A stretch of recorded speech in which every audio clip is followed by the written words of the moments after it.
Abu Bakar ini beliau berada atau berasal dari suku yang masyhur, ya. Suku beliau adalah suku Taim, ya, dari kabilah yang masyhur di Arab, termasuk suku yang banyak memimpin peperangan, suku-suku yang banyak orang-orang yang pintar di situ, orang-orang yang kaya, suku yang punya peradaban yang bagus. Kabilah Taim bin Murrah bin Ka'ab ini, ya, mereka juga dulu waktu di Mekah di zaman jahiliyah khusus mengurus masalah diat. Diat ini apa namanya, denda, ya, upeti yang harus dibayar kalau ada pelanggaran-pelanggaran. Maka semua orang Mekah kalau melanggar, membunuh orang misalnya atau melanggar satu peraturan di Mekah, mereka membayar ke sukunya Abu Bakar, ya, suku Taim ini, lalu mereka lah yang membayarkan kepada keluarga yang tertimpa musibah. Dan Abu Bakar ini adalah kepala suku Taim. Jadi memang dia bukan orang biasa, kepala suku itu, suku Taim yang terkenal tadi. Nama Abu Bakar sebenarnya adalah Abdullah. Namanya adalah Abdullah. Ya, jadi ini Abu Bakar sebenarnya yang terkenal, ya. Makanya para ulama mengatakan secara histori, ya, walaupun itu bukan sebuah pegangan, semua 4 khulafaur rasyidin namanya dimulai dengan Ain, gitu kan. Jadi Abu Bakar namanya Abdullah, datang setelahnya Umar, datang setelahnya Uthman, datang setelahnya Ali, gitu kan. Jadi sebenarnya di masjid-masjid itu banyak yang ditulis, walaupun ditulis sebenarnya tidak boleh, ya. Tapi kalau orang tulis, semestinya ditulis namanya Abdullah. Nanti dalam kurung Abu Bakar, mestinya seperti itu, sehingga orang tidak lupakan namanya yang sebenarnya. Namanya ada Abdullah bin Abi Kuhafa. Abi Kuhafa ini nama ayahnya, ya, nama ayahnya, ya. Uthman bin Amir, Uthman ibn Amir.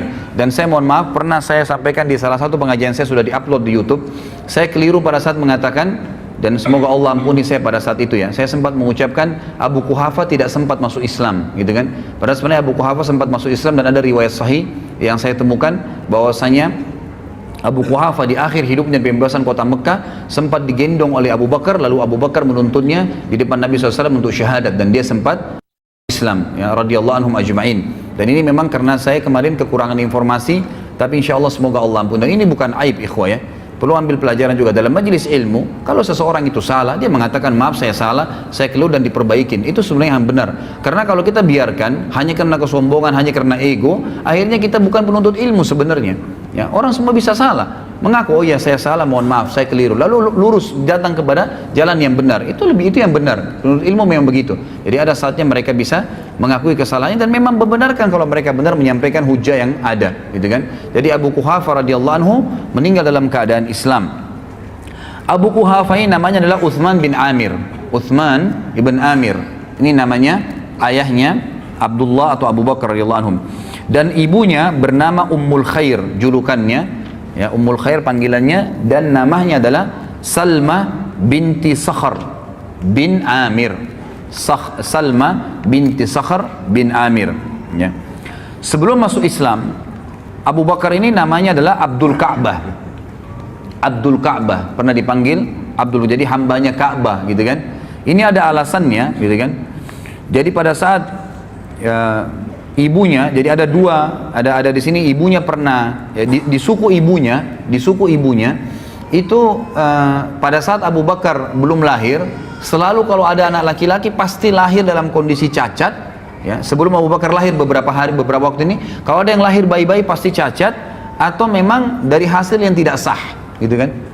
Atau kalau ada laki-laki lahir normal maka meninggal masih bayi.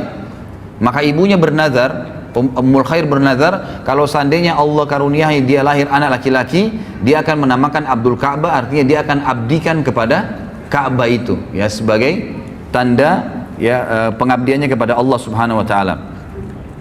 Kemudian juga dia memiliki nama yang lain, yaitu Atiq. Dan Atiq juga ini berselisih ulama tentang sebab dikatakannya Atiq. Tapi yang paling kuat, ada yang mengatakan Atiq itu artinya sebenarnya muharrar, ya, muharrir, yang terbebaskan, gitu kan.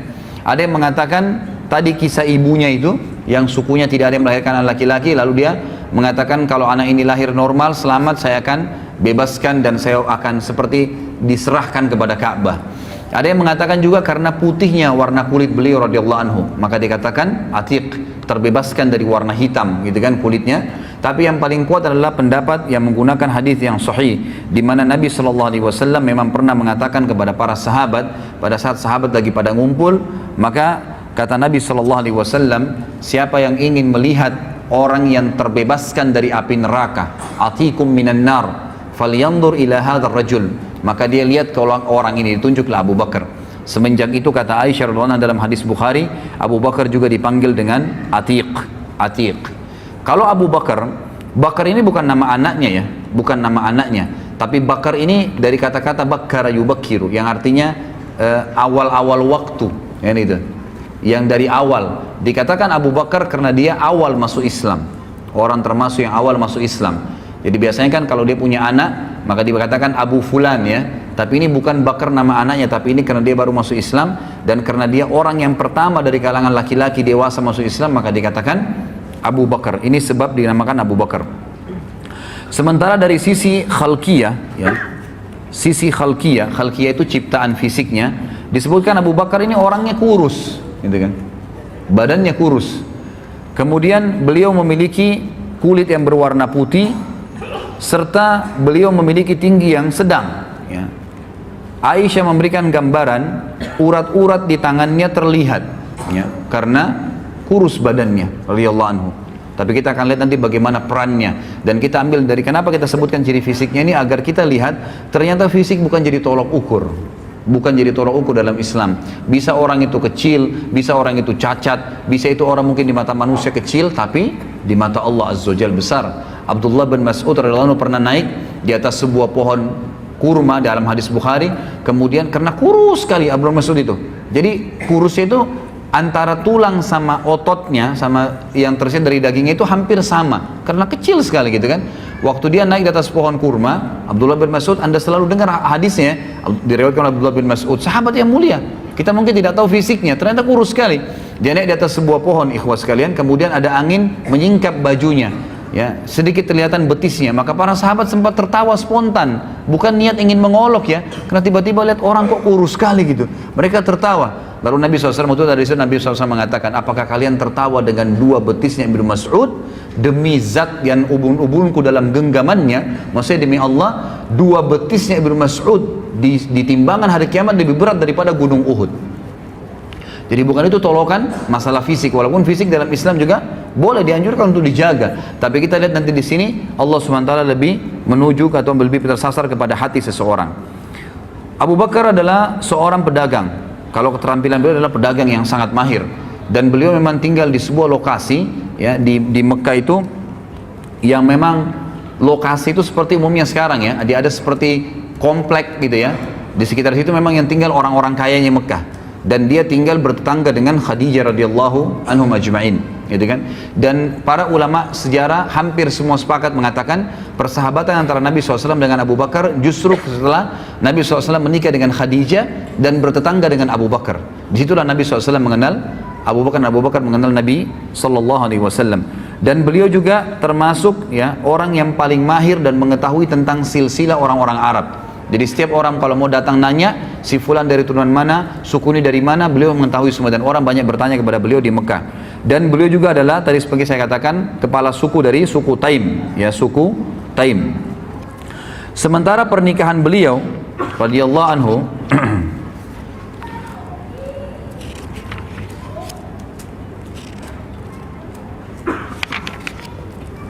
pernikahan Abu Bakar radhiyallahu anhu itu ada dua wanita yang dinikahi di masa jahiliyah, dan ada dua yang dinikahi di dalam Islam, gitu kan? Tapi semuanya masuk Islam, semuanya masuk Islam, termasuk yang dua dari Mekah. Yang pertama dinikahi oleh beliau adalah Qutailah binti Abdul Uzza, dan sempat melahirkan dua anak. Dari Qutailah ini lahir dua anak yang bernama Abdullah dan Asma. Abdullah bin Abi Bakar dan Asma binti Abi Bakar. Asma binti Abi Bakar ini yang nanti nikah dengan Zubair bin Awam, dan akhirnya punya anak Abdullah ibn Zubair yang dikenal dengan Zatun Nitaqain, yang merobek bajunya ya, selendangnya kemudian dibuat untuk membungkus bekal untuk membawa Nabi memakan untuk Nabi SAW dan Abu Bakar ayahnya ke Gua Thur, gitu kan? Itu ada kisah sendiri tentunya. Tapi ini Asma. Jadi 2 anak dari istri yang pertamanya. Kemudian beliau menikah setelah itu ya dengan Ummu Rauman binti Amir bin Uwaimir. Ya. Ummu Rauman ini melahirkan juga 2 anak, Abdurrahman dan Aisyah. Jadi ini dari istri keduanya Abu Bakar radhiyallahu anhu. Dan Aisyah ini tentu kita sudah tahu ya, masuk Islam dari awal, kemudian juga menikah dengan Nabi SAW. Tapi Abdurrahman punya kisah sendiri. Abdurrahman ini tidak langsung masuk Islam. Bahkan Abdurrahman sempat ikut bersama orang-orang Quraisy, gitu kan, di perang Badr. Di perang Badr. Dan pada saat dia masuk Islam setelah itu dia mengatakan pada ayahnya, wahai ayahku, waktu perang Badr saya tahu kau mencariku. Jadi ternyata Abu Bakar di perang Badr mencari anaknya. Anaknya yang pertama dia mau bunuh karena dalam keadaan kafir, gitu kan. Lalu saya berusaha menghindar darimu karena saya tidak mau berhadapan denganmu. Kata Abu Bakar, demi Allah, kalau kau berhadapan denganku, aku tidak akan berpaling dan aku akan membunuhmu dalam keadaan kafir. Luar biasa. Jadi tidak ada anak pun kalau kafir ya kafir, nggak ada ceritanya, gitu kan? Itu luar biasa bagi radhiyallahu anhum. Kemudian setelah masuk Islam di Madinah, beliau menikah dengan Habibah binti Kharijah. Habibah binti Kharijah ini waktu Abu Bakar hijrah ke Madinah, itu Nabi SAW mempersaudarakan antara Muhajirin dan Ansar kan. Nah, Abu Bakar ini dipersaudarakan oleh Nabi SAW dengan Kharijah. Kharijah ini salah satu sahabat Nabi dari Ansar radhiyallahu anhu, gitu kan. Lalu ya Abu Bakar menikahi anaknya dia yang bernama Habibah. Dan Habibah ini memiliki anak satu dari Abu Bakar bernama Ummu Kalthum. Tapi Ummu Kalthum ini lahir pada saat Abu Bakar sudah meninggal dunia. Ya, jadi Habibah ini hidup bersama Abu Bakar sampai akhir masa khilafahnya.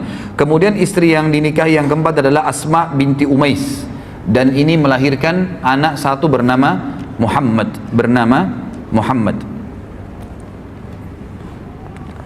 Sekarang kita masuk kepada julukan. Ya. Kenapa beliau diberikan Siddiq? Ya, apa sebabnya dapat julukan Siddiq? Ya. Di sini khilaf diantara ahli sejarah tentang masalah julukan Siddiqnya. Tapi umumnya ya dikatakan bahwasanya Siddiq ini disebabkan karena beberapa kejadian bersama Nabi SAW. Yang pertama sekali adalah pada saat Nabi SAW mengajaknya masuk Islam, kemudian menceritakan kepadanya kisah Gua Hira, datangnya Jibril dalam poster asli sebagaimana dalam hadis Bukhari. Ya, bahwasanya Nabi SAW berkata, ya pada saat saya turun dari Gua Hira menuju ke rumah saya, maka Jibril dengar suara dari langit mengatakan, wahai Muhammad, anta Rasulullah wa ana Jibril. Lalu Nabi SAW katakan, saya angkatkan kepala saya ke langit, di sana saya lihat badan Jibril memenuhi langit, ke timur, ke barat, ke utara, ke selatan, dan Jibril memiliki 600 ekor sayap, gitu kan? Yang kalau satu sayapnya dikebaskan bumi ini, maka akan hancur bumi ini. Tapi pada saat itu, Nabi SAW menyampaikan kepada Khadijah, Khadijah percaya. Maka orang yang pertama masuk Islam, wanita adalah Khadijah. Lalu orang kedua yang diceritakan adalah Abu Bakar. Dan Abu Bakar pada saat itu, begitu Nabi SAW selesai mengucapkan, langsung dia bilang, apa tuntunanmu hai Muhammad? Asyhadu an la ilaha illallah wa asyhadu anna Muhammadar Rasulullah. Langsung syahadat pada saat itu. Tidak ada keraguan sedikit pun. Langsung. Bayangkan ya, orang menceritakan tentang malaikat yang pada saat itu tidak ada sama sekali. Sekarang saja dengan teknologi canggih, orang kalau bukan dengan iman tidak percaya, apalagi zaman itu. Tapi di sini Abu Bakar tidak ragu sedikit pun. Dan ini adalah bukti yang sangat nyata, ya, kata para ulama tentang wajarnya beliau mendapatkan julukan Siddiq. Karena Siddiq itu artinya adalah mempercayai informasi yang datang dari Allah dan Rasulnya, dan yang kedua mengamalkannya. Kita mulai misalnya dari poin pertama. Jadi ada dua bukti nyata Siddiq itu harus ada pada diri seseorang, mempercayai semua apa yang disampaikan oleh Allah dan Rasulnya, sebagaimana sabda Nabi SAW di dalam hadis yang sahih, ma da'utu ahadan ilal islami illa kanat indahu kabwa wa nazar wa taraddad illa ma kana min Abi Bakr bin Abi Kuhafa ma aqamah hina zakartuhu lahu wa ma taraddada fi. Tidak ada seorang pun yang aku tawarkan Islam kecuali kadang-kadang masih ada pertanyaannya, kadang-kadang masih ada pertimbangannya, kadang-kadang masih ragu, kecuali Abu Bakar. Ya, di sini pertanyaan juga wajar. Khadijah waktu diceritain tentang Gua Hira masih bertanya, gitu kan? Yang lain masih bertanya. Ada orang masih mempertimbangkan, besoknya baru datang syahadat, lusanya baru datang syahadat, gitu kan? Atau orang yang menolak. ragu kecuali Abu Bakar bin Abi Quhafa. Maka dia tidak menunggu sedetik pun, sesaat pun. Pada saat aku tawarkan Islam dan aku tentang Gua Hira, dia langsung mengikuti dan mengimaninya.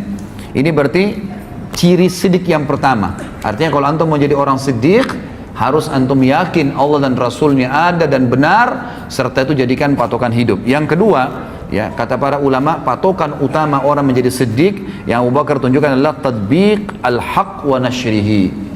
Kalau tadi yang pertama adalah sidqu Allah wa Rasuluh. Jadi mempraktekkan kebenaran yang telah Allah dan Rasulnya sampaikan dan menyebarkannya. Buktinya Abu Bakar radhiyallahu anhu pada saat beliau pertama masuk Islam, baru syahadat nih. Dengarin cerita dari Nabi SAW. Baru kalau kita sekarang mungkin ikut pengajian lah. Apa yang beliau lakukan? Pulang ke rumahnya duduk-duduk, nunggu berita. Dari Nabi SAW belum pulang ke rumahnya langsung nyebarin Islam. Kayak antum dari pengajian langsung ketemu teman, telepon, tadi saya dari pengajian, tadi dibahas masalah ini, tadi ada hadis ini, diceritain. Habis telepon teman yang satu, telepon lagi teman yang satu, mungkin 10-20 teman diteleponin sama dia, diceritain. Pernah gak antum berpikir begitu dari pengajian? Gitu kan? Kadang-kadang akhirnya ngomongnya yang lain, tidak disebarkan. Maka Abu Bakar apa? Setelah syahadat dengan Nabi SAW, detik itu juga langsung menebarkan Islam. Dan ikhwas sekalian, dari 10 orang yang dijamin masuk surga, 6 orang, berarti 7 dengan Abu Bakar ya. Jadi cuma 3 orang yang bukan. 6 orang masuk Islam di tangannya Abu Bakar. Jadi masuk surga nih, gitu kan? Tangan masuk di tangannya beliau. Yang pertama adalah Uthman bin Affan. Nanti pada saat kita bahas Uthman bin Affan, berapa banyak pahalanya Uthman bin Affan ini. Luar biasa, nanti fadilahnya kita akan sebutkan. Dan masuk Islam di tangan Abu Bakar berarti semua perbuatan Uthman diambil pahalanya oleh Abu Bakar. Kemudian Abdurrahman bin Auf. Siapa yang tidak kenal kisahnya luar biasa. Nanti akan kita bahas juga kisahnya. Luar biasa perannya dalam Islam. Dan ini orang-orang yang terpercaya sampai ditunjuk oleh Nabi SAW. Abu Bakar di surga, Umar di surga, Uthman di surga, Abdurrahman bin Auf di surga. Ditunjuk gitu kan, karena perilakunya. Kemudian Talha bin Ubaidillah juga termasuk yang masuk surga. Kemudian Sa'ad ibn Abi Waqqas yang masuk surga. Az-Zubair bin Awam yang masuk surga. Abu Ubaidah bin Jarrah yang mati syahid di perang Mu'tah, gitu kan, juga masuk Islam di tangan Abu Bakar radhiyallahu anhu. Ini luar biasa nih. Dan kata ahli sejarah yang lebih luar biasa lagi, Abu Bakar ini seorang pedagang. Dan orang pedagang ini, gitu kan, dia tidak pernah, dia selalu khawatir. Misal gini, antum lagi coba pertemukan gini, kasus sederhana aja. Antum lagi dagang, lagi rame pedagang datang, gitu kan. Apa pembeli, mohon maaf, pembeli lagi rame datang ke toko Anda. Kemudian azan. Apa kira-kira antum lakukan? Berani nggak antum bilang, maaf ya sudah azan, habis sholat, tutup. Ada pembeli 10, masing-masing mau beli 1 juta. 10 juta masuk duit. Kira-kira bisa nggak? Hah? Ini contoh kecil saja. Ya.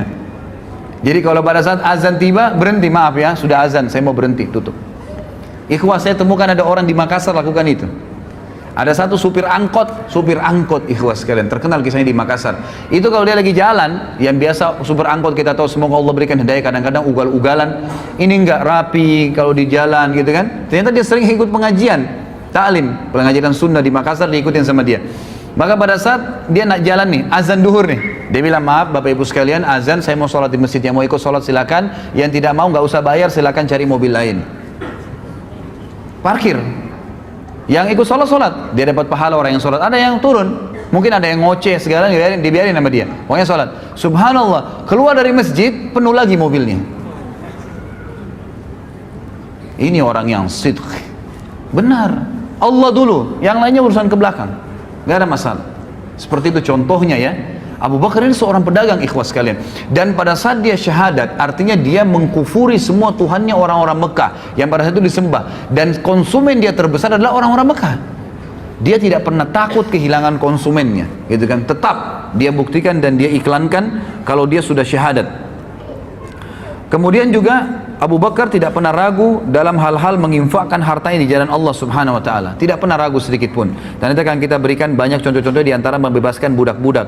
Abu Bakar juga nanti akan punya berhubungan dengan masalah Isra Mi'raj. Abu Bakar juga punya ya dipukuli orang-orang Quraisy dan banyak sekali yang berhubungan dengan masalah halal yang kita jelaskan nanti. Baik, saya akan sebutkan sekarang ikhwah keutamaan Abu Bakar radhiyallahu anhu dan keunggulannya. keutamaan beliau radhiyallahu anhu dibandingkan bukan cuma kita, dibandingkan para sahabat-sahabat juga yang lain, gitu kan? Dikatakan dalam hadis yang pertama adalah riwayat Imam Bukhari dalam kitab Fadailus Sahaba dari Abu Sa'id Al-Khudri radhiyallahu anhu, ia berkata Rasulullah SAW bersabda, inna min amannin nasi alayya fi suhbatihi wa malihi Aba Bakar walau kuntu muttakhidan khalilan ghaira rabbi lattakhadtu Aba Bakar walakin ukhuwatul islami wa mawaddatuh la yabqayanna fil masjid babun illa sudda illa babu Abi Bakar. Sesungguhnya orang yang paling berjasa kepadaku, ikhwah ini yang bicara kiai dan guru kita dan Nabi kita Muhammad sallallahu alaihi wasallam. Dia mengatakan apa? Sesungguhnya orang yang paling berjasa kepadaku dengan persahabatan dan hartanya adalah Abu Bakar, yang oleh orang-orang Syiah dikafirkan. Di mana Nabi SAW, perhatikan bedanya antara perkataan Nabi SAW dengan orang-orang Syiah. Kata Nabi SAW, sesungguhnya orang yang paling berjasa kepadaku dengan persahabatan dan hartanya adalah Abu Bakar. Seandainya aku boleh mengangkat seorang kekasih, aku boleh mencintai orang berlebihan, ya, selain Tuhanku, niscaya aku akan memilih Abu Bakar sebagai khalil, kekasih pilihanku. Akan tetapi yang dibolehkan dalam Islam adalah persaudaraan. Ini di halaman 118 ya, yang pegang bukunya. Dan kasih sayang tidak tersisa, tidak boleh. Ini akhir hadis ini disebutkan pada tahun ya 10 Hijriah. Setelah Nabi SAW pulang dari Haji Wada. Waktu itu ikhwah sekalian dan akhwat rahimakumullah, masjid Nabi SAW itu didempetin oleh rumah-rumah sahabat. Dan rumah-rumah sahabat ini begitu buka pintu langsung masjid Nabi. Gitu. Semua itu. Di tahun 10 Hijriah, Nabi SAW memerintahkan semua rumah sahabat dibongkar. Nggak boleh ada di situ. Kalau mau diwakafin buat masjid silakan. Kata Nabi SAW, semua pintu yang menuju ke masjid, rumah yang hadap masjid langsung dempet, semua harus dikosongkan. Kecuali rumahnya Abu Bakar. Abu Bakar saja yang boleh, yang lain tidak boleh. Dan ini kata ulama kelebihan tersendiri, gitu kan? Sampai sekarang antum bisa lihat di sebelah Babus Salam di Masjid Nabawi itu ada namanya Khawkha Abi Bakar. Khawkha ini artinya bekas rumahnya dulu, karena Abu Bakar radhiyallahu anhum. Ini hadis yang pertama, orang yang paling tulus, ya, dan paling disukai dan dicintai oleh Nabi Sallallahu Alaihi Wasallam. Artinya orang yang orang yang dicintai oleh Nabi SAW berarti dia mencintai Nabi Sallallahu Alaihi Wasallam. Orang yang membenci berarti membenci Nabi Sallallahu Alaihi Wasallam. Hadis yang kedua, kata Nabi Sallallahu Alaihi Wasallam di dalam hadis yang sahih riwayat Imam Ahmad dan Tirmidzi, arhamu ummati bi ummati Abu Bakar wa ashadduhum fi amrillahi Umar wa ashadduhum hayaan Uthman wa aqdahum Ali. Umatku yang paling sayang kepada umatku itu sendiri adalah Abi Bakar. Orang yang paling menyayangi umat Islam adalah Abi Bakar radhiyallahu anhu. Kemudian orang yang paling kuat dalam mempertahankan agama Allah adalah Umar. Dan orang yang paling memiliki rasa malu dari umatku adalah Uthman. Dan juga orang yang paling menguasai peradilan, yang paling adil dalam berhukum adalah Ali. Dan hadis ini sudah saya sebutkan tadi, hadis yang sahih, gitu kan. Kemudian juga disebutkan oleh Nabi SAW di dalam hadis yang diriwayatkan oleh Imam Ahmad, Tirmidzi, Ibnu Hibban dan disahihkan oleh Syekh Albani. Inna ahlad darajatil ula la yarawna min fawqahum kama tarawna al-kawkab ad-durri atau durriya fi ufuqis sama wa inna Abu Bakrin wa Umar minhum wa an'ama. Sesungguhnya penghuni derajat-derajat yang tinggi terlihat di atas mereka seperti kalian melihat bintang-bintang yang bersinar di langit. Artinya nanti derajat tinggi di surga itu seperti kita lihat bintang di malam hari terang, jauh sekali dan kita tidak tahu apa-apa di sana, cuma terang saja, benderang gitu. Lalu kata Nabi SAW, sesungguhnya Abu Bakar dan Umar termasuk mereka dan keduanya dalam kenikmatan, artinya memiliki derajat tertinggi di surga.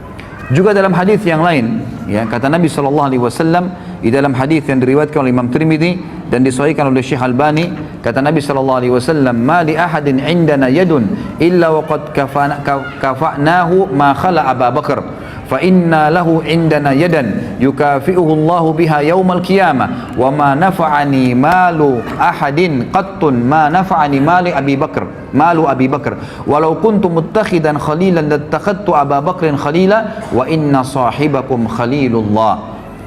Tidak seorang pun yang mempunyai jasa baik kepada kami kecuali kami telah membalasnya kecuali Abu Bakar. Jadi semua sahabat Nabi SAW kalau memberikan sesuatu, diberikan sesuatu pasti Nabi balas langsung pada saat itu, diberikan balasan. Kecuali Abu Bakar, sesungguhnya dia mempunyai jasa yang mulia, Allah lah yang akan membalasnya pada hari kiamat. Aku tidak mengambil manfaat dari harta seseorang seperti aku mengambil manfaat dari harta Abu Bakar. Seandainya aku boleh mengangkat seorang khalil, kekasih, ya, niscaya aku menjadikan Abu Bakar sebagai khalil, dan sesungguhnya sahabat kalian ini adalah khalilullah. Sesungguhnya sahabat kalian, maksudnya Nabi SAW ini, sesungguhnya saya, kata Nabi, adalah kekasihnya Allah Subhanahu wa ta'ala. Kemudian juga kata Nabi SAW di dalam hadis yang sahih diriwayatkan atau disebutkan oleh Syekh Albani dengan sanad yang sahih dari Jabir bin Abdullah radhiyallahu anhu bahwasanya Rasulullah SAW bersabda, Abu Bakar wa Umar min hadzal dini kamanzilatis sam'i wal basari minar ras. Abu Bakar dan Umar dalam agama ini kedudukannya seperti pendengaran dan penglihatan bagi kepala. Abu Bakar dan Umar bagi umat ini kedudukannya seperti pendengaran dan penglihatan bagi umat ini. Kita bisa tahu ya, kita bisa bayangkan kalau pendengaran dan penglihatan, artinya Nabi SAW membahasakan, ini bahasa kiasan, siapa yang mau penglihatannya benar, pendengarannya benar, ikuti Abu Bakar dan Umar, selesai. Ya, itu maknanya. Kemudian juga Nabi SAW berkata dalam hadis Ibnu Mas'ud, ya, diriwayatkan oleh Imam Tirmidzi dan Ibnu Mas'ud, disahihkan oleh Syekh Albani. Ibnu Mas'ud berkata radhiyallahu anhu bahwasanya Rasulullah SAW bersabda, iktadu billadaini min ba'di min ashabi Abi Bakar wa Umar. Teladanilah dua orang setelah peninggalku nanti, ya, dari sahabatku, itulah Abu Bakar dan Umar. Jadi banyak sekali penyampaian dari Nabi SAW seperti ini. Kemudian juga hadis yang lain, Nabi SAW dalam hadis diriwayatkan oleh Imam Tirmidzi dalam Kitabul Manaqib, dan Syekh Albani juga menyebutkan dalam sahihnya, dalam silsilah hadis sahihah, bahwasanya Ali radhiyallahu anhu, ya, berkata, suatu hari aku bersama Nabi, aku melihat Nabi SAW, ya, bahwa pada suatu hari Nabi SAW melihat ke arah Abu Bakar dan Umar, dan aku sedang berada di sebelahnya. Ini halaman 121 ya. Maka beliau bersabda, hadani, Nabi SAW bersabda dan Ali mendengarkan. Ali ini yang selalu ditokohkan satu-satunya oleh orang-orang Syiah. Kalau ahli sunnah menokohkan Ali dan semua sahabat radhiyallahu anhum ajma'in, gitu kan. Tapi ini bantahan terhadap mereka. Kata dalam hadis Tirmidzi dan hadis sahih, kata Nabi SAW, Ali mendengarkan, dan Ali radhiyallahu anhu meriwayatkan hadis ini, berkata, pada saat Nabi melihat Abu Bakar berkata, hadani sayyida kuhuli ahlil jannah minal awwalina wal akhirin illa nabiyyina wal mursalin la tukhbirhuma ya Ali. Dua orang ini adalah sayyid, hulu, orang-orang dewasa penduduk surga dari kalangan orang-orang terdahulu dan orang-orang yang akan datang kemudian, kecuali para nabi-nabi dan rasul. Artinya setelah nabi dan rasul, dari pengikut semua nabi-nabi sebelum Muhammad SAW, sahabat-sahabatnya Nabi Nuh, Nabi Lut, Nabi Isa, Nabi Musa, semua sahabat-sahabat mereka itu semua masih di bawahnya Abu Bakar dan Umar. Karena ini adalah di surga, ya, sebagai pemimpin seluruh penduduk surga dari kalangan orang terdahulu dan orang yang akan datang, kecuali para nabi-nabi dan rasul. Jangan katakan hal tersebut, hai Ali, kepada mereka berdua. Jadi Nabi SAW mengatakan kepada Ali agar tidak menyampaikan kepada Abu Bakar dan Umar. Allahu alam hikmahnya apa, tapi yang jelas seperti itu. Kemudian hadis yang lain riwayat Imam Tirmidzi dan disahihkan oleh Syekh Albani juga, Nabi SAW menjamin bagi Abu Bakar dan sahabat yang lain surga. Beliau bersabda dari Abdurrahman ibn Auf, beliau mengatakan, aku mendengarkan Nabi SAW bersabda, Abu Bakar fil jannah, wa Umaru fil jannah, wa Uthmanu fil jannah, wa Aliyun fil jannah, wa Talhatu fil jannah, wa Zubairu fil jannah, wa Abdurrahman ibn Auf fil jannah, wa Sa'ad bin Abi Waqqas fil jannah, wa Sa'id bin Zaid fil jannah, wa Abu Ubaidah fil jannah. Abu Bakar di surga, Umar di surga, Uthman di surga, ini jaminan semua, ya. Ali di surga, Talha di surga, Zubair di surga, Abdurrahman ibn Auf di surga, Sa'ad bin Waqqas di surga, Sa'id bin Zaid di surga, dan Abu Ubaidah bin Jarrah di surga. Kemudian juga Nabi SAW telah bersabda kepada Abu Bakar, ya, dan ini disebutkan, diriwayatkan oleh Imam Tirmidzi dan dikatakan oleh beliau hadisnya hasan sahih. Abdullah bin Umar berkata radhiyallahu anhu, ia berkata, sungguhnya Rasulullah SAW bersabda kepada Abu Bakar, anta sahibi alal haud wa sahibi fil ghar.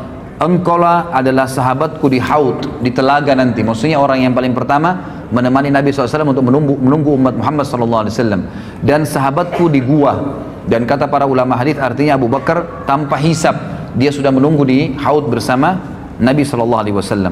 Kemudian pengarang buku Tuhfatul Ahwadhi yang terkenal ya, mengatakan sabda Nabi SAW, engkau adalah sahabatku di Haud, yakni telaga Al-Kautsar, dan sahabat kedua yang di gua Thur, tempat keduanya bersembunyi pada saat mereka hijrah ke Madinah. Pernah juga terjadi, disebutkan di dalam hadis di halaman 123, footnote nomor 26, diriwayatkan Imam Bukhari dan Abu Daud dan juga Imam Tirmidzi. Waktu Nabi SAW naik ke atas gunung Uhud, ya, kemudian bersama dengan Abu Bakar, Umar dan juga Uthman, lalu goncanglah Uhud itu. Pada saat terjadi perang Uhud ya, Nabi SAW dan para sahabat berlindung di atas gunung Uhud ya. Kemudian goncang gunung Uhud, maka Nabi SAW menyentakkan kakinya sambil berkata, Uthbut Uhud, fa innama alaika nabiyyun wa siddiqun wa syahidan. Tenanglah wahai Uhud, di atasmu ada seorang nabi, seorang siddiq, Abu Bakar, dan dua orang yang syahid, maksudnya Umar dan Uthman radhiyallahu anhum ajma'in. Tentu ini cukup banyak ya, cukup banyak hadis-hadis yang berhubungan dengan fadilah beliau radhiyallahu anhu, dan ini juga tidak bisa saya sebutkan semua, gitu kan. Yang jelas di sini kita bisa melihat atau mengambil bagaimana Abu Bakar itu punya kedudukan di mata Nabi sallallahu alaihi wasallam. Ada di antara riwayat yang saya pilihkan adalah pernah terjadi di dalam riwayat yang sahih. Ini disebutkan oleh Imam Bukhari di dalam bab Al-Fadail, maksudnya Fadail Sahabah ya. Dari Abu Darda radhiyallahu anhu berkata, aku sedang duduk bersama Nabi SAW, tiba-tiba Abu Bakar datang terpongo-pongo ya, atau tergopoh-gopoh sambil memegang ujung kainnya sampai lututnya sedikit terlihat. Maka Nabi SAW bersabda, sahabat kalian sedang menghadapi masalah penting. Yaitu Nabi SAW sedang duduk dengan sahabat-sahabat Nabi yang lain, tiba-tiba Abu Darda meriwayatkan Abu Bakar datang dan tergopoh-gopoh, bergesa-gesa sambil mengangkat bajunya karena buru-burunya gitu. Lalu Nabi SAW berkata, sahabat kalian, maksudnya Abu Bakar yang sedang datang ini lagi ada masalah. Maka Abu Bakar mengucapkan salam lalu berkata, ya Rasulullah, antara aku dengan Ibnu Khattab, maksudnya Umar bin Khattab ya, terjadi sesuatu. Aku terlanjur mengucapkan kalimat yang seakan-akan menghinanya, gitu kan. Kemudian aku menyesal, aku memintanya untuk memaafkanku, namun dia tidak berkenan. Dan ini pelajaran lain ya, bahwasanya Abu Bakar juga punya salah. Bukan berarti tidak pernah salah sama sekali. Tapi Abu Bakar dengan siddiqnya, seperti yang saya ucapkan ikhwan, salah, oh ya maaf saya salah, maafin, lalu tinggalkan. Bukan berarti memelihara kesalahan itu. Lalu dia mengatakan, saya minta maaf kepada Umar, tapi Umar tidak berkenan memaafkan, maksudnya masih jengkel gitu ya. Maka aku datang ke sini, maka Rasulullah SAW bersabda dalam hadis Bukhari ini, yaghfirullahu laka ya Abu Bakar, pasti Allah sudah ampuni kamu wahai Abu Bakar. Nabi SAW mengulangi 3 kali kalimat tersebut. Kemudian Umar menyesal, dia datang ke rumah Abu Bakar dan bertanya, apakah Abu Bakar ada di sini? Keluarganya menjawab, tidak. Maka Umar datang kepada Nabi SAW, sementara wajah Nabi SAW berubah karena marah kepada Umar. Sampai-sampai Abu Bakar merasa kasihan kepada beliau, ya, kepada Nabi SAW. Untuk apa marah gitu? Abu Bakar lalu berlutut di depan Nabi SAW dan berkata, ya Rasulullah, akulah yang salah. Aku yang salah ya Rasulullah, maksudnya bukan Umar, dan aku yang mau minta maaf, sambil berlutut depan Nabi SAW. Lalu kata Nabi SAW apa? Ini pelajaran besar, padahal Abu Bakar yang berbuat salah ya, cuma karena dia sudah akuin apa yang terjadi. Kata Nabi SAW, innallaha, dalam hadis Bukhari ini, ba'athani ilaikum fakultum kadzabta wa qala Abu Bakar sadaqa wa wasani binafsihi wa mali fahal antum tariku li sahibi fahal antum tariku li sahibi. Sesungguhnya Allah mengutusku di Mekah, kemudian kalian semua berkata engkau berdusta. Termasuk Umar kan? Pertama tidak mengimani Nabi SAW, mengikuti orang-orang Quraisy mengatakan Muhammad berbohong. Tetapi Abu Bakar berkata, dia benar. Abu Bakar membenarkannya. Abu Bakar telah membantuku dengan jiwa dan hartanya. Apakah kalian berkenan membiarkan dan memaafkan sahabatku untukku? Apakah kalian berkenan membiarkan sahabatku untukku? Maka setelah itu kata Abu Darda, tidak ada lagi orang yang berani menyakiti Abu Bakar. Tidak ada lagi orang yang berani menyakiti Abu Bakar. Kemudian yang tadi saya katakan ikhwah, ini sedikit saya tambahkan masalah masuk Islamnya Abi Quhafah. Riwayatnya disebutkan ya dengan sahih oleh Imam Ahmad dan Abu Ya'la dan Ibnu Hibban, dan disahihkan oleh Syekh Al-Albani dalam silsilah hadis sahihah. Melalui Muhammad bin Sirin ia berkata, Anas bin Malik ditanya tentang semir rambut Rasulullah SAW. ya, semir rambut Rasulullah SAW. Maka dia berkata, sesungguhnya Rasulullah SAW tidak tumbuh uban kecuali sedikit. Maksudnya Nabi tidak pernah menyemir rambutnya. Akan tetapi Abu Bakar dan Umar sepeninggal beliau telah mewarnai rambut keduanya dengan henna dan khatam. Maksudnya warna yang warnanya coklat kemerah-merahan. Anas berkata, Abu Bakar membawa ayahnya Abu Kuhafa kepada Rasulullah SAW pada hari pembebasan kota Mekah. Abu Bakar menggendongnya hingga dia meletakkannya di depan Rasulullah SAW. Maka Rasulullah SAW berkata kepada Abu Bakar, seandainya engkau membiarkan orang tuamu di rumah, niscaya kami akan datang kepadanya. Maksudnya Nabi SAW bilang kepada Abu Bakar, nggak usah kamu repot-repot gendong ayahmu, kamu panggil saya akan datang Abu Bakar, gitu kan? Biarin dalam rumah, di rumahnya. Hal itu beliau katakan untuk menghormati Abu Bakar sallallahu alaihi wasallam. Maka Abu Kuhafa masuk Islam sementara rambut dan jenggotnya putih seperti pohon, ya, di sini disebutkan taghamah, ya, sebuah pohon yang memang sering daunnya pun bunganya pun putih.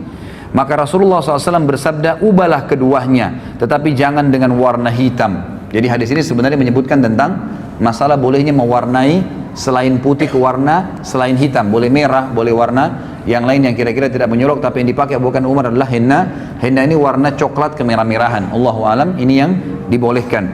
Tapi di sini juga pelajaran besar, ternyata Abu Kuhafa telah masuk Islam, dan di sini juga perannya Abu Bakar dalam bersegera, ya, menyelamatkan kedua orang tuanya. Jadi ikhwah dan akhwat yang orang tuanya masih dalam keadaan kufur, jangan tunda, terus dakwain, terus doain, dan berusaha sampai Abu Bakar menggendong ayahnya yang sudah tua di hadapan Nabi SAW untuk syahadat.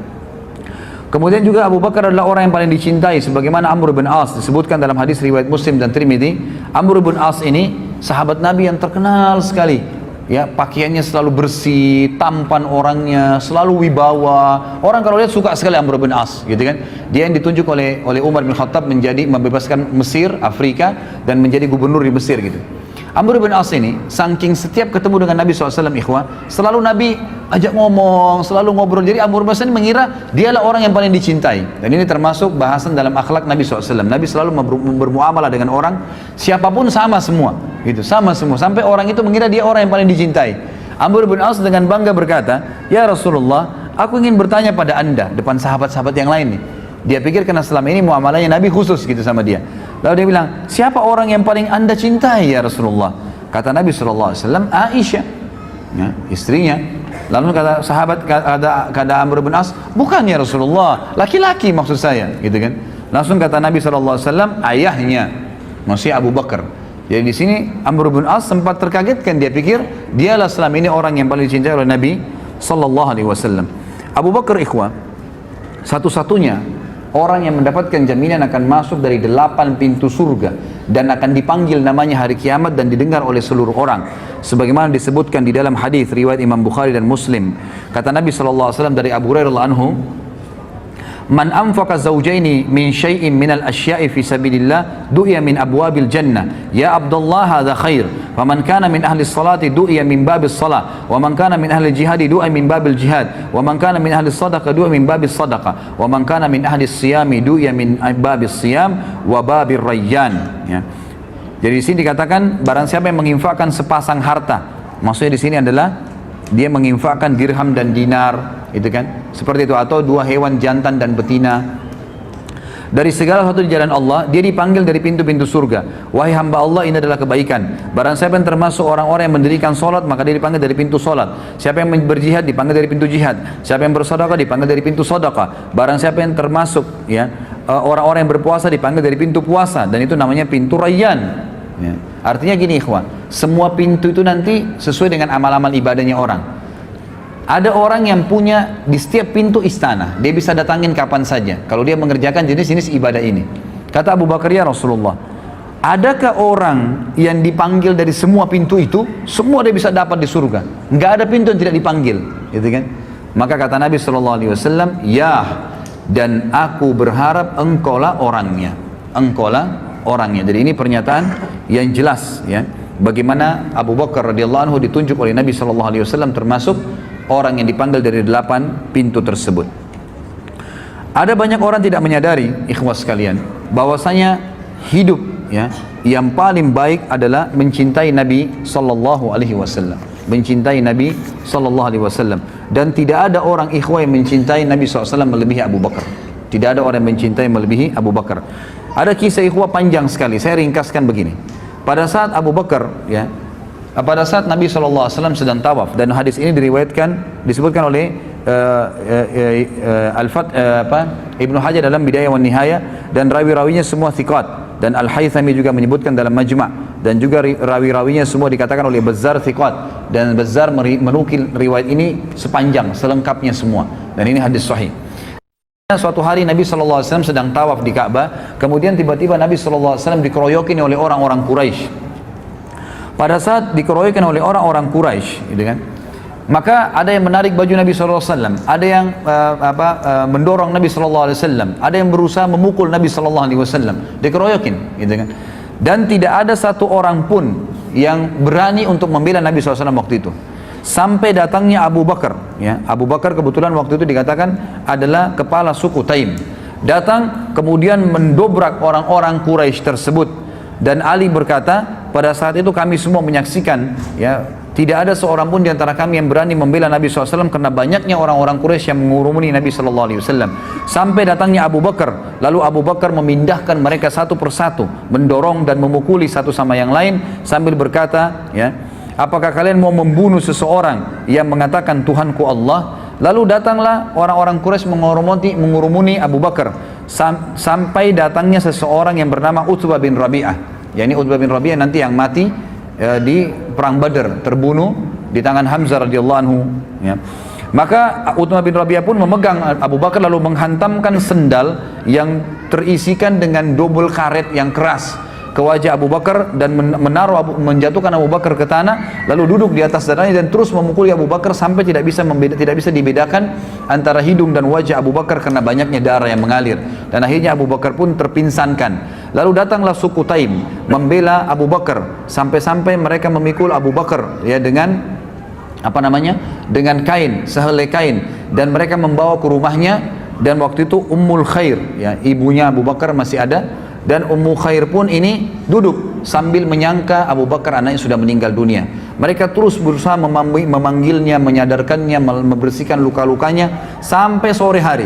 Pada saat sore hari ternyata Abu Bakar masih bangun dan ternyata dia cuma pingsan.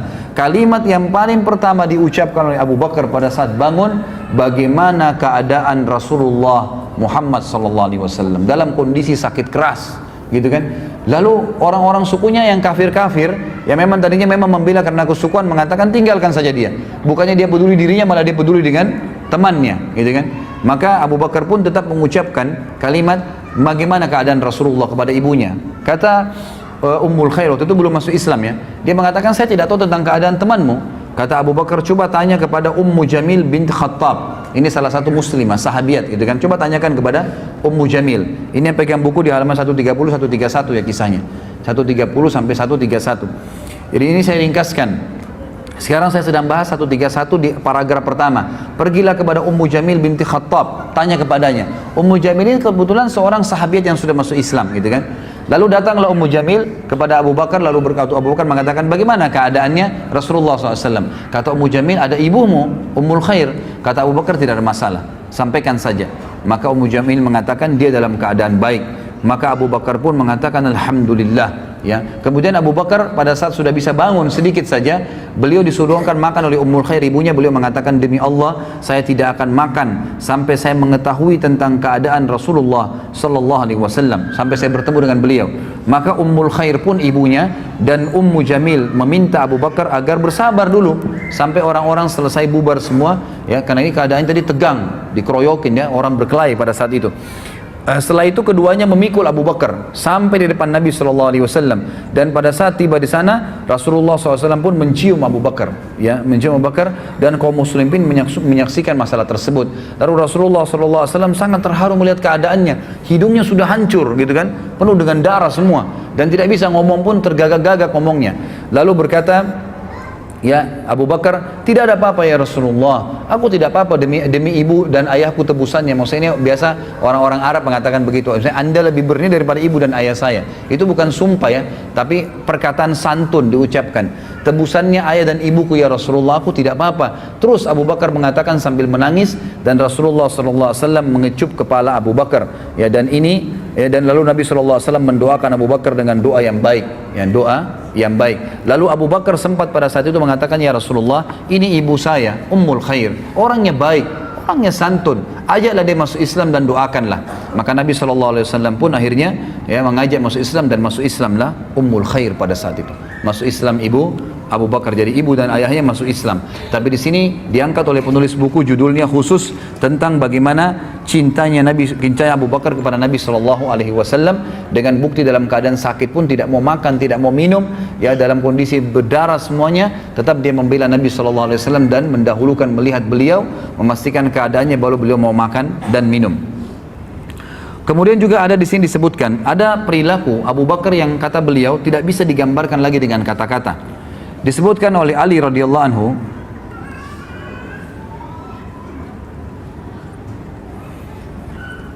riwayat ini disebutkan dalam Tarikh Khulafa halaman 37. Athar ya, sebuah athar yang sahih. Ali radhiyallahu anhu berkata, sungguh aku telah melihat Rasulullah SAW dikerumuni oleh orang-orang Quraisy. Sebagian mendorong beliau dan sebagian lagi mengoyak-ngoyak badan beliau. Mereka berkata, engkaulah orang yang menjadikan Tuhan-Tuhan yang banyak menjadi Tuhan yang satu. Ali berkata, demi Allah, tidak seorang pun dari kami berani mendekat selain Abu Bakar. Dia mendorong sebagian dari mereka, menyingkirkan sebagian dari mereka, dan memukul sebagian lagi. Dia berkata, celakalah kalian. Apakah kamu akan atau kalian membunuh orang-orang, ya, seseorang yang dia mengucapkan Tuhanku Allah, sebagaimana disebutkan dalam surah Ghafir ayat 28. Kemudian Ali mengangkat jubah yang dipakainya, dia menangis sampai jenggotnya basah. Maksudnya Ali menangis pada saat menceritakan kisah ini. Kemudian berkata, aku bertanya kepada kalian dengan nama Allah, apakah seseorang laki-laki beriman dari keluarga Fir'aun lebih baik daripada Abu Bakar? Mana yang lebih baik? Kan dalam Al-Quran diceritakan ya, ada keluarganya Fir'aun yang menyembunyikan imannya. Tapi itu dianggap orang yang beriman pada saat itu. Ali mengatakan, siapa yang lebih baik menurut kalian? Yang disebutkan orang yang beriman dari keluarga Fir'aun yang menyembunyikan imannya atau Abu Bakar? Mereka terdiam. Maka Ali berkata sambil menangis, mengapa kalian tidak menjawabku? Demi Allah, satu saat saja, maksudnya kalau kita sekarang sedetik saja, dari Abu Bakar lebih baik daripada 1000 waktu-waktu atau saat dari laki-laki yang beriman dari keluarga Fir'aun. Laki-laki itu menyembunyikan imannya, sementara Abu Bakar mengumumkan imannya. Abdullah bin Umar juga berkata, pada saat Nabi SAW sedang berada di halaman Ka'bah, Uqbah bin Abi Mu'aid datang lalu mencengkram pundak Rasulullah SAW dan melilitkan kainnya di leher Rasulullah SAW. Dia mencekik beliau dengan kuat. Maka datanglah Abu Bakar, dia mencengkram pundak Uqbah dan menyingkirkannya dari Rasulullah SAW sambil berkata, dan ini turun menjadi ayat. Perkataan Abu Bakar turun menjadi ayat. Surah Ghafir ayat 28, A'udzu billahi minasyaitonir rajim, ataqtuluna rajulan ay yaqula rabbi Allah wa qad ja'akum bil bayyinati min rabbikum. Apakah kalian mau membunuh seorang laki-laki yang berkata Rabbku adalah Allah, padahal sungguh dia telah datang kepadamu dengan bukti-bukti yang nyata dari Rabb kalian. Di sini juga penulis mengatakan tidak pantas bagiku membuka rahasia Rasulullah SAW. Jadi ada sebuah kasus terjadi waktu Hafsah binti Umar. Tahu Hafsah siapa ya? Siapa Hafsah? Hah? Siapa? Istri Umar. Istri Rasulullah SAW, anaknya Umar. Ya. Hafsah binti Umar, salah satu ummahatil mu'minin, itu janda dia. Waktu suaminya meninggal, namanya Khunais ibn Huzafa As-Sahmi. Ini salah satu sahabat yang mulia dari Madinah ya, yang meninggal dunia, wafat di Madinah pada saat itu. Dia dari Mekah tapi meninggal di Madinah. Lalu Umar berkata, mohon maaf tadi sebelumnya riwayat yang saya katakan kisah tentang Abdullah bin Umar menceritakan itu, turunnya surah Ghafir ayat 28 itu footnote-nya diriwayatkan Imam Bukhari ya. Kemudian yang sekarang ini adalah kisah Hafsah binti Umar. Waktu meninggal suaminya, Khunais bin Huzafa As-Sahmi, maka Umar berkata, aku menemui Uthman bin Affan dan aku menawarkan kepadanya untuk menikahi Hafsah.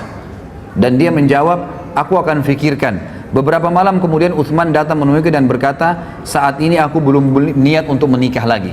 Jadi di sini kita ambil pelajaran ikhwah. Umar bin Khattab nanti kita bahas di masa hidupnya beliau. Beliau juga sangat faham dan beliau menjalankan bahwasanya orang soleh itu kesolehannya bisa terwariskan kepada anak turunannya. Ya, jadi bisa mewariskan kepada anak keturunannya. Dan ini dilakukan, ini difahami oleh para sahabat sehingga mereka saling menikahkan satu sama yang lain. Umar menikahkan nanti anaknya dengan Nabi SAW, Abu Bakar menikahkan anaknya dengan Nabi SAW, gitu kan? Kemudian Umar menikahi anaknya Ali dinikahkan dengan anaknya Nabi SAW, dan seperti itu.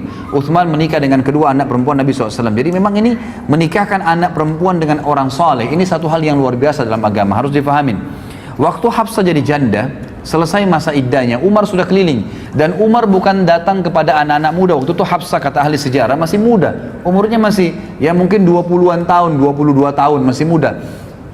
Umar bin Khattab bukan cari anak-anak bujang, anak-anak muda dari sahabat. Didatangi Uthman bin Affan yang waktu itu sudah punya istri, gitu kan? Dan sudah punya anak. Dan memang dia sudah berumur, tapi datangi. Kenapa? Karena kesolehannya Uthman. Dan Uthman menolak waktu itu, mengatakan saya tidak punya hajat. Lalu Umar pun berkata, aku mendatangi Abu Bakar As-Siddiq. Lalu aku berkata, jika engkau berkenan, aku akan menikahkan kamu dengan Hafsah. Dan ini juga riwayat ini menjelaskan ikhwah. Riwayat ini hadis sahih ya. Ini diriwayatkan, ini disebutkan di dalam Sahih Bukhari ya. Imam Bukhari dilihat di footnote nomor 41 ayat halaman 134 ya. Di sini ulama mengatakan bukan aib seorang ayah menawarkan anak perempuannya kepada orang saleh, gitu kan? Itu bukan aib. Sebagaimana bukan aib juga seorang muslimah mukminah menawarkan dirinya kepada orang yang mukmin, tapi dengan cara-cara syar'i. Sebagaimana wanita mukmin yang menawarkan dirinya kepada Nabi Sallallahu Alaihi Wasallam. Karena memang mengejar iman itu satu poin yang penting ya, satu poin yang penting. Jadi itu boleh kita kejar. Jangan terbalik. Kita sekarang mengejar orang-orang malah yang rusak. Ya, mohon maaf yang tiap hari telanjang, tiap hari dipegang oleh laki-laki, itu yang dikejar oleh laki-laki kita sekarang. Dianggap karena ini cantik, ini segalanya dan seterusnya. Seakan-akan orang mukmin tidak ada yang cantik. Ini keliru. Ya kan gitu. Ini pemahaman yang keliru. Dari sini kita bisa lihat bagaimana boleh seorang mengejar iman dari orang yang lain. Maka Abu Bakar pun kata Umar terdiam. Dan aku ya lebih baik menerima perkataan jawaban dari Abu Bakar daripada Abu Bakar diam. Maka saya pun merasa tersinggung Umar waktu itu. Kenapa kok diam? Minimal seperti Uthman mengatakan saya nggak bisa misalnya gitu kan. Tapi dia diam. Lalu beberapa malam kemudian ternyata datanglah lamaran Nabi SAW kepada Hafsah. Lalu Umar pun menikahkannya. Di hari pernikahan Nabi SAW dengan Hafsah, Abu Bakar baru berkata kepada Umar begini. Apakah kamu tahu, wahai Umar, bukankah kau sudah tawarkan Hafsah kepada saya? Kata Umar, benar. Apakah kamu tahu kenapa saya diam? Kata Umar, tidak.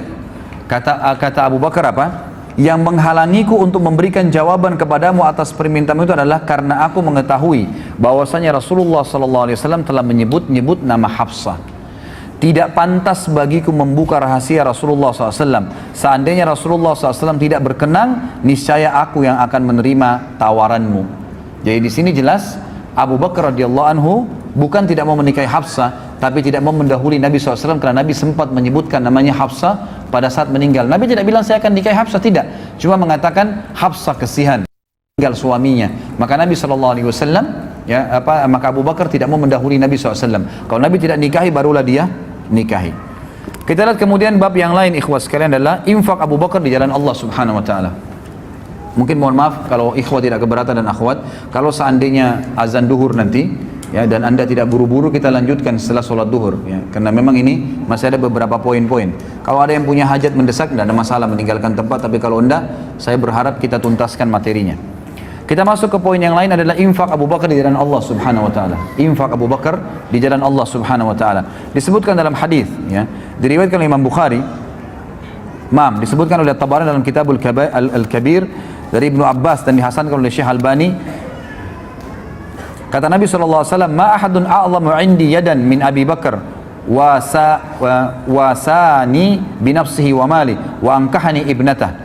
Tidak ada seorang pun yang lebih besar jasanya kepadaku daripada Abu Bakar. Dia telah membantuku dengan jiwa dan hartanya, tambah lagi dia menikahkanku dengan putrinya, maksudnya Aisyah radhiyallahu anha. Tentu Umar bin Khattab tadi menunggu Nabi SAW yang melamar, tapi ini enggak, Nabi SAW yang dinikahkan oleh Abu Bakar dengan anaknya Aisyah.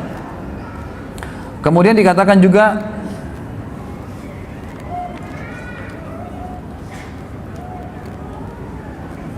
firman Allah Subhanahu Wa Taala di dalam surah Al-Lail ayat 17 sampai 21 disepakati oleh para ulama, mayoritas ahli tafsir, ya, sebagaimana Imam Qurtubi menukilnya, mengatakan ayat ini turun kepada Abu Bakar radhiyallahu anhu dan ini merupakan keutamaan untuk beliau.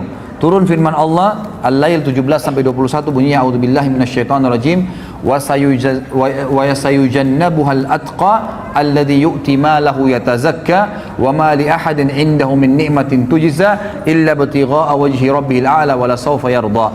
Dan akan dijauhkan darinya neraka, maksudnya Abu Bakar khusus sendiri, orang yang paling bertakwa di kalangan sahabat Muhammad yang menginfakkan hartanya jalan Allah untuk membersihkan dirinya, dan tidak ada seorang pun memberikan suatu nikmat pahalanya yang harus dibalasnya, tapi dia memberikan semata-mata karena mencari wajah Allah yang maha tinggi, dan niscaya kelak dia pasti akan mendapatkan kesenangan atas balasan tersebut. Umar bin Khattab juga mengatakan di dalam hadis riwayat Abu Daud di halaman 137 bahwasanya pada saat Nabi SAW memerintahkan sedekah, maka aku mengumpulkan hartaku, dan hari ini dia berkata aku coba mendahului Abu Bakar karena selama ini Abu Bakar selalu mendahuluiku, maka aku pun membawa setengah hartaku. Pada saat aku tiba di sisi Nabi SAW, aku menemukan Abu Bakar sudah datang, gitu kan. Lalu aku mengatakan, ya Rasulullah, ini setengah hartaku, aku infakkan di jalan Allah. Kata Nabi SAW, baik yang kamu lakukan, baik yang kamu lakukan, tapi Abu Bakar telah mengalahkanmu. Maka Umar berkata, apa yang Abu Bakar keluarkan ya Rasulullah? Kata Nabi SAW, Abu Bakar membawa seluruh hartanya, seluruh hartanya. Lalu Umar berkata, apa yang ditinggalkan untuk keluarganya? Ya. Kata Nabi SAW, dia telah menjawabku dan mengatakan, aku meninggalkan Allah dan Rasulnya. Ya, dari riwayat ini menjelaskan Abu Bakar itu kalau berinfak tidak pernah menghitung-hitung, ya. Dalam arti kata apa yang sedang ada di tangan. Misal gini, antum lagi datang penawaran untuk bantuan, ini cirinya Abu Bakar, ya. Misal kita mau nyumbang nih, mau nyumbang sesuatu, pada saat datang permintaan, ya, misalnya fakir miskin minta sesuatu, tolong bantu saya belum makan, saya butuh 10.000 rupiah, misalnya disebutin, maka 10.000 itu dikasih langsung. Begitu cirinya. Jadi apa yang dia miliki dikasih semua pada saat itu, bukan diambil semua yang dia miliki dan dia tabung pun tidak, di rumahnya dimanapun, tapi yang dia siapkan pada saat itu langsung dikasih semua oleh Abu Bakar. Itu cirinya, gitu kan. Jadi ada kesalahpahaman kadang-kadang dengan ikhwah, seakan-akan Abu Bakar menghabiskan semua, karena disebutkan dalam beberapa riwayat yang lain yang sahih, Abu Bakar masih punya kebun-kebun, punya pendapatan-pendapatan dari penjualan, gitu kan, yang ada. Jadi bukan seluruh harta diambil, dijual pun semua kebunnya, enggak, tapi yang ada siap pada saat itu, pada hari itu semua dikeluarkan di jalan Allah Subhanahu wa taala. Abu Bakar juga dinafikan oleh Nabi SAW dari beliau, ya, kesombongan, dan dipastikan beliau tidak sombong dalam hidupnya, sebagaimana kita sudah jelas hadis, ya, yang sahih, dan hadis ini diriwayatkan Imam Bukhari. Abdullah bin Umar berkata radhiyallahu anhu bahwasanya Rasulullah SAW bersabda, man jarra thawbahu khuyala lam yandurillahu ilaihi yaumil qiyamah. Siapa yang menjulurkan pakaiannya karena sombong, niscaya Allah tidak akan melihat kepadanya pada hari kiamat. Lalu Abu Bakar berkata, wahai Rasulullah, kadang-kadang saya kalau lagi sholat, ya, atau saya lagi jalan, maka baju saya melorot, ya, sarung saya, ya, pakaian bawah saya melorot karena kurusnya beliau radhiyallahu anhu. Maka Nabi SAW mengatakan, memastikan, innaka lasta tasna'u dzalika khuyala, sesungguhnya engkau tidak termasuk orang yang melakukan karena kesombongan. Jadi dalil ini memang sahih riwayat Bukhari, tapi banyak orang salah faham, ikhwah dan akhwat sekalian. Mereka mengatakan tidak ada, ini menandakan orang kalau isbal, celananya atau pakainya di bawah mata kaki, nggak apa-apa, yang penting tidak sombong. Ini salah pemahamannya. Dan ini sudah kita jelaskan di dosa-dosa besar. Anda bisa lihat di YouTube dosa besar saya lupa berapa, tapi yang jelas membahas tentang masalah isbal. Jadi ada hadis yang melarang, ya, mengatakan semua yang di bawah mata kaki adalah di api neraka, itu umum, sombong atau tidak. Dan juga ada hadis yang mengatakan 3 orang yang paling berat sisanya hari kiamat adalah termasuk orang yang musbil, gitu kan. Ini tidak disebutkan karena sombong. Kalau sombong, maka double dosanya. Selain masuk neraka, juga Allah akan murka kepadanya. Allah akan murka kepadanya sebagaimana dijelaskan dalam hadis Bukhari. Jadi hadis ini tidak boleh dijadikan hujah bahwasanya tidak apa-apa orang isbal, yang penting tidak sombong. Keliru, gitu kan. Ini keliru, dan ini ada panjang lebar sudah saya jelaskan, bisa dilihat di YouTube. Abu Bakar radhiyallahu anhu selalu di depan dalam mengerjakan kebajikan, ikhwah, tidak pernah menunda. Jadi pada saat ada kesempatan apapun, orang lagi minta, kadang-kadang syaitan bisikin kita itu masih kuat, itu anak pinjaman, itu begini, minimal kita nggak infak. Pokoknya siapapun yang minta kasih dulu pada saat itu, kecuali ahli maksiat kita tidak berikan bantuan. Di dalam hadis yang sahih disebutkan perilaku Abu Bakar yang sangat mulia, riwayat Imam Bukhari, diriwayatkan Imam Bukhari, kata Nabi SAW, saya langsung baca terjemahannya saja karena melihat waktu. Siapa di antara kalian yang berpuasa pada hari ini? Jadi selesai, ya. Pada saat itu sebagian ulama mengatakan sholat subuh, ya, pada saat sholat subuh. Bayangkan ya, selesai sholat subuh ini terjadi, gitu kan? Kata Nabi SAW, siapa yang berpuasa pada hari ini? Abu Bakar berkata, saya. Nabi SAW bertanya, siapa ya di antara kalian yang mengantar jenazah hari ini? Abu Bakar menjawab, saya. Jadi ternyata Abu Bakar sebelum ke masjid ada jenazah yang dimakamkan sahabat dan dia menghadirinya. Kalau Nabi SAW berkata, siapa di antara kalian yang memberi makan orang miskin hari ini? Abu Bakar menjawab, saya. Ternyata pada saat menuju ke masjid ada fakir miskin lalu diberikan makanan oleh Abu Bakar. Lalu Nabi SAW, siapa di antara kalian yang menjenguk orang sakit hari ini? Abu Bakar menjawab, saya. Ternyata ya ada sahabat juga yang lagi sakit sementara menuju ke masjid, Abu Bakar mampir sebentar lalu menuju ke masjid. Jadi ini dilakukan semua sebelum sholat subuh, gitu kan? Yang luar biasa. Maka Rasulullah SAW bersabda, semua itu tidak berkumpul pada seseorang kecuali pasti dia masuk ke dalam surga. Kecuali pasti dia masuk ke dalam surga. Baik, kita tutup ikhwas sekalian sebelum duhur ini dengan peran Abu Bakar dalam masalah Isra dan Mi'raj. Ini kisah yang luar biasa. Baik ikhwas sekalian, dalam banyak riwayat, dan saya sengaja membawa ada juga Sahih Tafsir Ibnu Katsir. Buku ini juga saya sarankan ikhwan untuk dimiliki, sama penerbitnya Ibnu Katsir. Buku kita yang kita bahas ini, penerbit Ibnu Katsir ini juga, penerbit Ibnu Katsir ini Sahih Ibnu Katsir. Jadi riwayat-riwayat yang lemah, yang tidak benar mungkin sudah dikeluarkan. Jadi ini sahihnya saja.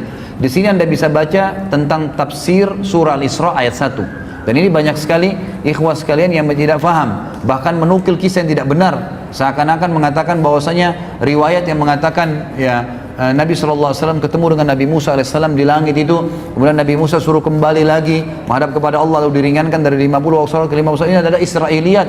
Ini tidak benar. Di sini disebutkan riwayat siapa? Riwayat Imam Ahmad, riwayat Imam Muslim. Hadisnya hadis sahih semuanya, gitu kan? Termasuk waktu Nabi SAW sholat di Masjid Aqsa dan beliau menjadi imam. Dan beliau mengatakan, saya menjadi imam dan mengimami semua nabi-nabi pada saat itu. Bahkan ada riwayat Bukhari menjelaskan, Nabi SAW selesai sholat, dikatakan oleh kepadanya, wahai Muhammad, inilah Malik penjaga neraka. Hadir pada saat itu. Ya, bagaimana Allahu alam. Tapi ini kejadian Isra dan Mi'raj. Baik ikhwas sekalian, kisahnya begini. Waktu Nabi SAW pulang dari Isra dan Mi'raj, beliau mengatakan, aku sempat duduk di depan Ka'bah, diikuti dengan perasaan ya masih ya terbawa dengan kejadian yang tadi malam, kejadian yang luar biasa nih. Maka yang terjadi ikhwas sekalian, kata Nabi SAW, lewat dari hadapan saya Abu Jahal. Lalu Abu Jahal berkata, wahai Muhammad, ada apa dengan kamu? Kamu seperti orang yang bingung. Kata Nabi SAW, tadi malam datang, saya telah diperjalankan ke Palestina. Ya, saya telah diperjalankan semalam. Kata Abu Jahal, kemana? Kata Nabi SAW, ke Palestina, gitu kan?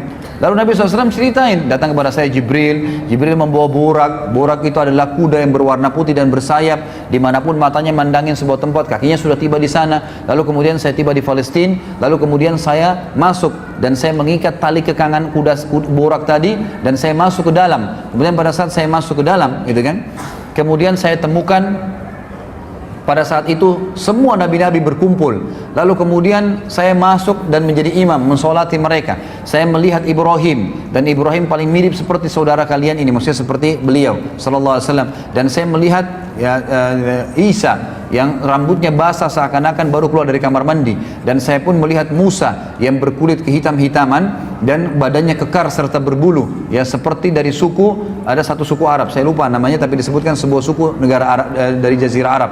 Kemudian Nabi SAW menceritakan semua. Setelah itu saya dimi'rajkan ke langit, naik langit pertama, kisahnya panjang tentunya, ketemu dengan Nabi Adam, kemudian langit kedua Yahya dan Isa, kemudian langit ketiga bertemu dengan Idris, langit keempat ketemu dengan Harun, langit kelima ketemu dengan langit keempat dengan Yusuf, langit kelima ketemu dengan Harun, langit keenam ketemu dengan Musa, langit ketujuh ketemu dengan Ibrahim alaihissalam. Lalu Nabi SAW ceritakan semua sampai Sidratul Muntaha. Kemudian saya diperlihatkan begitu indahnya Sidratul Muntaha, sangat luar biasa. Kata Nabi SAW, dihiasi dengan perhiasan itu seperti permata yang besarnya seperti kuping-kuping gajah. Dan kemudian Allah Subhanahu wa taala membuat Jibril berubah menjadi poster aslinya sebagai malaikat. Kemudian Allah Subhanahu wa taala ya mendatangkan ya sesuatu ke Sidratul Muntaha yang membuat semuanya menjadi terlihat indah dan tidak bisa digambarkan dengan mata. Lalu kemudian saya melihat ya cahaya yang sangat terang di mana terdengar suara Allah Subhanahu wa taala yang mengatakan, Allah Azza wa Jalla berkata kepadaku, wahai Muhammad, perintahkanlah umatmu mengerjakan 50 waktu sholat. Lalu aku pun turun. Langit ketujuh ketemu dengan Ibrahim alaihissalam. Tentu ini ada kisah panjang ya. Ketemu dengan Nabi, sempat ngobrol. Setiap Nabi ini ngobrol Nabi SAW. Diberikan salam, didoakan. Begitu terus sampai langit ketujuh gitu kan. Tapi di sini kita ringkaskan cerita waktu dia pulang. Setelah mengambil perintah 5 waktu sholat. Langit ketujuh Ibrahim alaihissalam tidak bicara lagi. Langit ke-6 ketemu dengan Musa. Musa bertanya, wahai Muhammad, ya, apa yang Tuhan mau perintahkan? 50 waktu sholat. Kata Musa, umatmu tidak mampu. Saya sudah praktekin pada Bani Israel. Bani Israel lebih kuat daripada umatmu tapi tidak bisa, gitu kan. Kembalilah minta. Nabi SAW mengatakan, saya terus kembali diringankan 5 sampai tertinggal 5 waktu sholat. Dan Musa masih mengatakan berat. Lalu saya berkata, saya sudah malu dengan Tuhanku, maka saya tidak akan kembali lagi. Maka Allah SWT berfirman mengatakan, wahai Muhammad, dia 5 waktu sholat dan akan diberikan pahala 10 kali lipat, gitu kan. Dan hadis ini hadis sahih, bisa dilihat dalam tafsir As-Surah Al-Isra, diriwayatkan oleh Imam Bukhari. Maka ikhwas sekalian, kata Nabi SAW, saya pun kemudian kembali ke Palestina, kemudian saya kembali lagi ke Mekah, dan di tengah jalan saya melihat kafilah Quraisy yang sedang jalan dan mereka kehilangan unta. Lalu saya mengatakan, unta kalian di sana, ya, di satu tempat. Lalu mereka mengikuti suaraku lalu mendapatkannya. Kemudian saya kembali ke Mekah. Ikhwas sekalian, tahu siapa yang cerita dan siapa yang diceritakan? Nabi Muhammad SAW cerita kepada siapa? Abu Jahal. Ini bukan Abu Bakar, bukan Umar, bukan sahabat yang sudah beriman. Kisah tentang Isra Mi'raj yang tadi itu ringkasnya. Mungkin masih 10 kali lipat lebih panjang dari apa yang saya sampaikan tadi. Yang panjang lebar tentang keadaan alam barzah dan seterusnya. Tapi ringkas cerita ikhwan.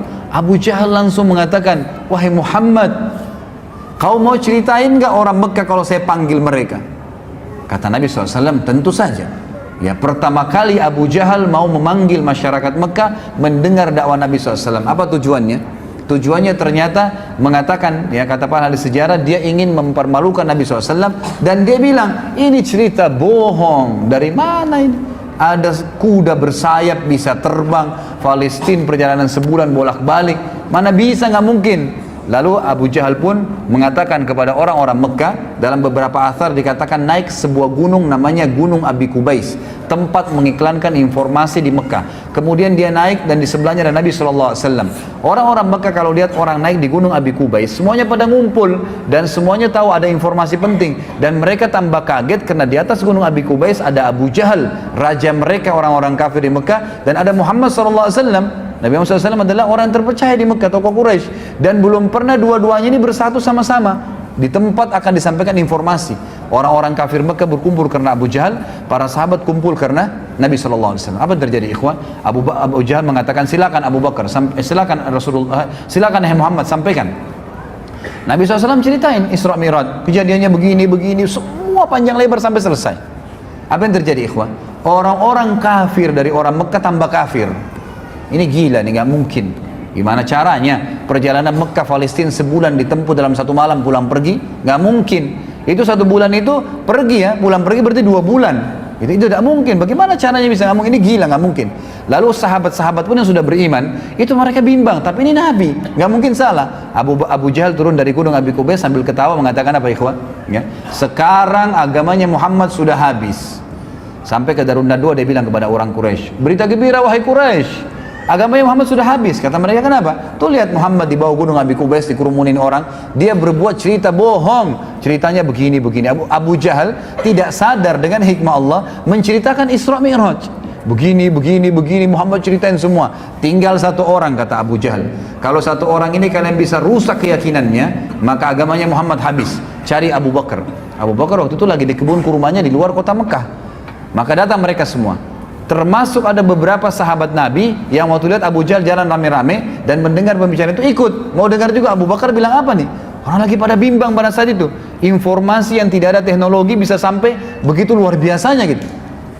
Maka sampailah pada saat itu di depan kebun di depan kebun Abu Bakar. Abu Jahal bilang begini, wahai Abu Bakar, keluarlah. Abu Bakar keluar, lihat orang-orang pada ngumpul, dan pertama kali orang-orang kafir Quraisy dengan tokoh-tokohnya semua berjalan dengan sahabat-sahabat, tidak pernah terjadi.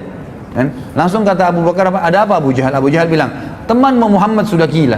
Masa dia cerita begini, cerita tentang Isra Mi'raj. Sedangkan dia ke Palestina saja perjalanan sebulan ditempuh semalam, tidak masuk di akal saya. Apalagi dia sholat bersama nabi-nabi, apalagi dia naik ke langit, ketemu Tuhannya, itu lebih saya nggak percaya. Apa kata Abu Bakar? Ada 2 riwayat. Riwayat yang sahih sebenarnya menyebutkan begini, wahai Quraisy, Kalau Muhammad ucapkan itu, pastikan jawaban dari saya, dia pasti benar, nggak mungkin salah, gitu kan? Baik, sebentar kita azannya.